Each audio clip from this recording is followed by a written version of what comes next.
It is no secret that the Super Smash Bros. Series is immensely beloved. Over the years, the iconic crossover fighter has had multiple entries, each proving to be an even bigger spectacle than the last, with the most recent entry, Ultimate, becoming the highest-selling fighting game of all time. So with a runaway success like this for a series, naturally it spawned a multitude of clones over the years. Today, I want to talk about one of the most infamous examples of this, PlayStation All-Stars Battle Royale. This game was absolutely Sony's attempt to capitalize on Smash's success, and you would think it would have been a hit considering the brand's legacy as well as the plethora of iconic characters under the PlayStation umbrella. However, the game sort of came and went. Releasing in 2012, the game received fairly lukewarm reception. It wasn't a bad game by any means, but it had a multitude of issues, ranging from a somewhat bizarre roster selection to gameplay mechanics that didn't really mesh well with the genre. And while I could go on and on about the problematic development history of this game, it's been documented by countless others already, and besides, what's done is done.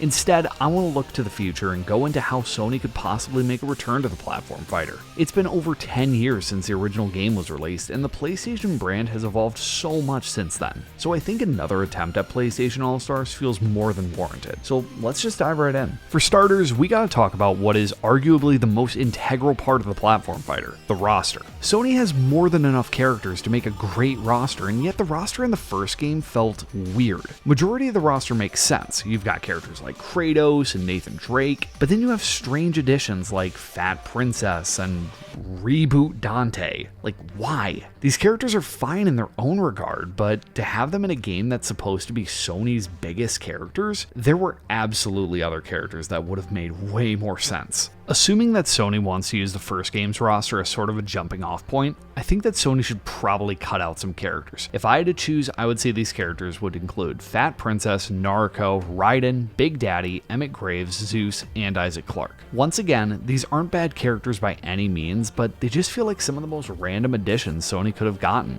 and they might have been. During development of the first game, Superbot tried to get many characters in that ended up not being possible in the end. These characters included Dart from Legend of the Dragoon, Abe from Oddworld, and even Crash and Spyro. But assuming that Sony really wants to bring this IP back to life, I would hope that they're willing to give the game the budget it needs to get some of these big name characters into the game. So now with these cuts to the roster, the base roster is starting to feel a little bit more solid in my opinion. Of course, the existing characters that we left in are still going to need a lot of updating, like Dante being changed to his normal look rather than that, and then Kratos being updated to his Norse appearance, seeing as that's the more popular version of Kratos nowadays. Those are just some changes, but of course I think that the whole cast is going to need a bit of an overhaul. Okay, so we have our base roster. Now comes the exciting part where we get to take a look at who could get added to the sequel as newcomers. There are a lot of characters that we could choose from, both from first-party PlayStation titles as well as iconic third parties heavily associated with the PlayStation brand. So obviously I'm not going to be able to cover all of them, but I want to at least give some of my personal picks that I think would be perfect to put into the sequel. Let's start with the first-party characters. First up is Atreus. I don't think that you can have Norse Kratos without Atreus at this point, especially after Ragnarok. I mean, without going too much into spoilers, you do play as Atreus in Ragnarok for a good portion of the game, and he really came into his own character. His moveset is fun, it feels fresh, and he's as integral of a part to God of War as Kratos is at this point. So I think he absolutely deserves a spot in the game.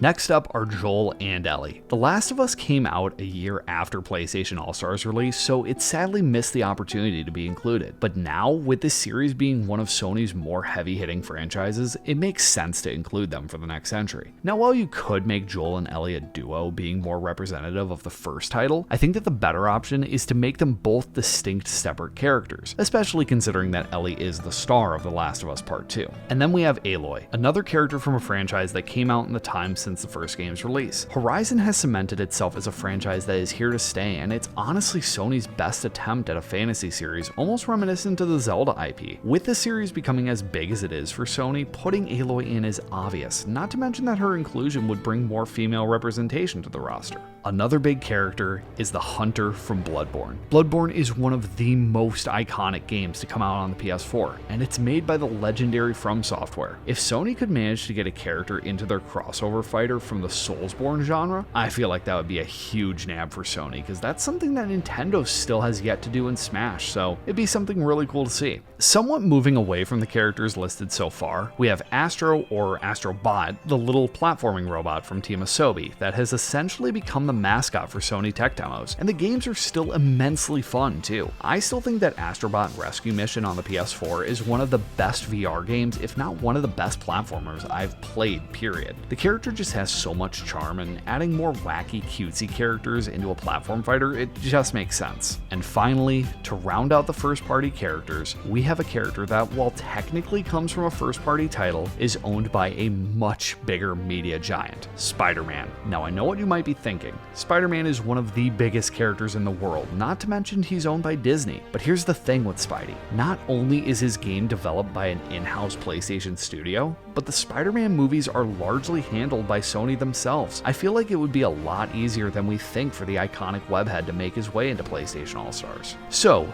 those are the big first-party characters that I really want to see in the game.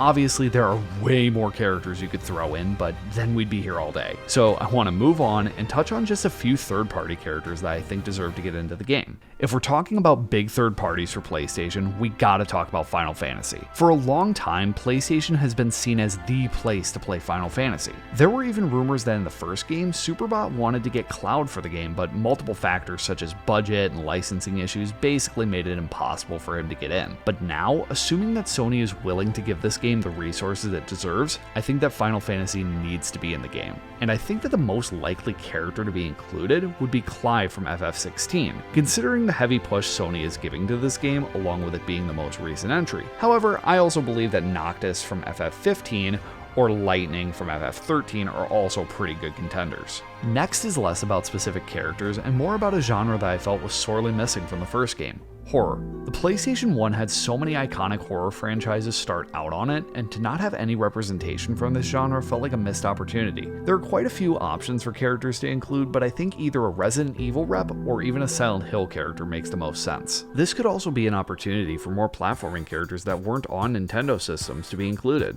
This includes characters like Croc, Klonoa, Gex, or even Rayman. Heck, Rayman 1 was a launch title on the PlayStation 1, so he has a pretty big connection to the PlayStation brand. But honestly, this is probably just me coping with Rayman most likely not making his way to Smash, so hopefully he can get into another platform fighter. Anyways, while we're on the topic of platforming characters, there's two more that I want to talk about.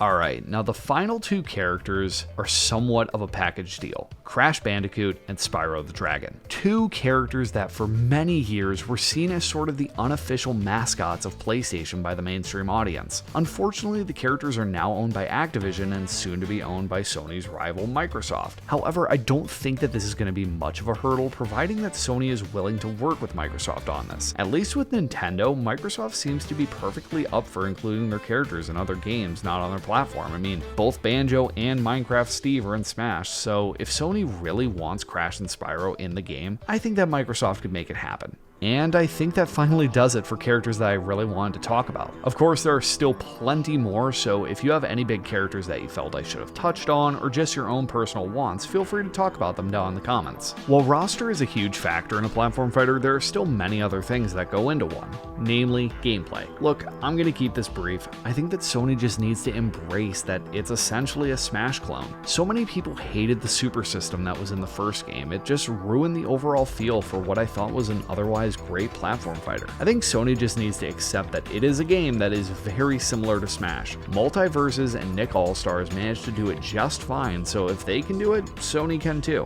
But PlayStation All-Stars still had a certain quality about it that I want to see taken further in a sequel. The game felt like the franchises were literally crossing over and clashing together rather than just being in the same place. This was seen in the way that each stage was sort of a mashup of two franchises, and it would transition between each franchise during the match. This was really cool to see. I also like the whole rivals idea that they had going on in the single player mode. It really made the character interactions feel like they had more weight to them.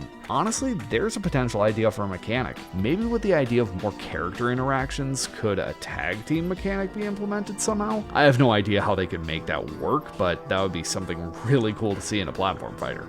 See, the foundation is there for Sony to make a really good platform fighter. They just have to put the right team on it and make sure to give the game the attention that it deserves. And I have no idea if a game like this would show up anytime soon, but with Sony buying Evo, I would like to think that maybe they want to have their own published fighting game there to push it further. But that's just my take on it. Once again, there are so many more characters and mechanics that Sony could include in a sequel that I didn't touch on in this video, so feel free to leave your thoughts in the comments below, and I think that's enough out of me. So feel free to like and subscribe, and I will see you guys in the next video. Later.